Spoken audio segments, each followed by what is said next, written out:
Amélie, victime de harcèlement scolaire, dénonce l'inaction des autorités. Malgré les campagnes de sensibilisation, rien n'est fait pour les victimes, déplore-t-elle émue. La fille qui me harcelait a juste été changée de classe et elle était juste à côté, raconte-t-elle.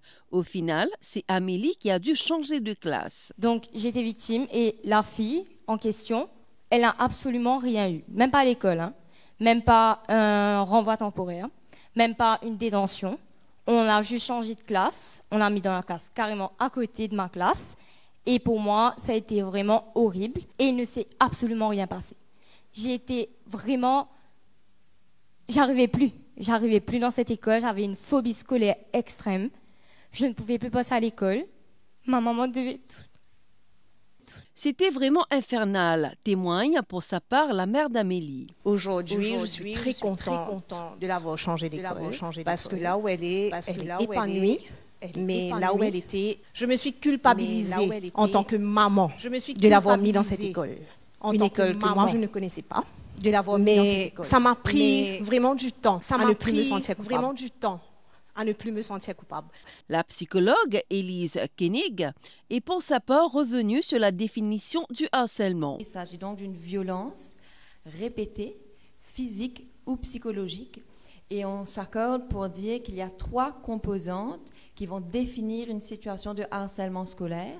Donc la première va s'agir de l'incapacité de la victime à se défendre, donc le fait qu'il y ait une disproportion de force entre les agresseurs présumés et la victime. Il y a aussi une répétition des actes de violence, qu'ils soient physiques ou psychologiques. Il s'agit donc d'une répétition, je crois que ça c'est super important.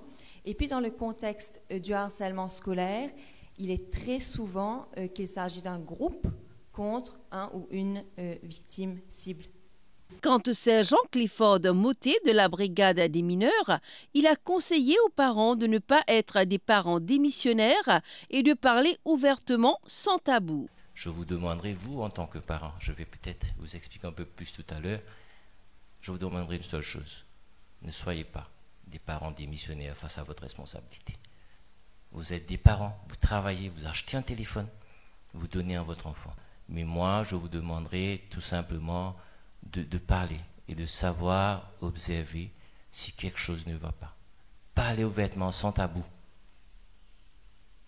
Mais le cyberharcèlement, c'est quelque chose qui prend de l'ampleur. Et c'est triste, malheureusement, trop triste, pour pouvoir laisser passer.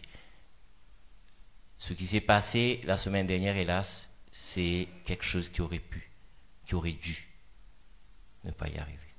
Ismaël Aref Bawamia, enquêteur et médiateur pour les enfants, explique comment l'Ombudsperson for Children prend les choses en main lorsqu'un cas est rapporté. Dans notre bureau, on reçoit très souvent des parents qui viennent vers nous pour dire, voilà, mon enfant a été victime de bullying, etc. Et nous, ce qu'on fait, c'est que nous n'avons pas de psychologue attaché à notre bureau, c'est-à-dire que nous référons les parents, les enfants au psychologue du ministère. Nous demandons aussi, par exemple, quand on l'envoie au ministère, ils doivent nous dire qu'est-ce qu'ils ont fait, quelles sont les actions et comment est-ce qu'ils ont, comme si, deal avec le problème. Mais en même temps, nous au bureau, notre but principal, c'est aussi de faire le plaidoyer pour qu'il y ait des actions de prévention. Nous ne faisons pas de service d'urgence. C'est au ministère qui emploie ces gens et nous sommes là pour veiller que ces services fonctionnent.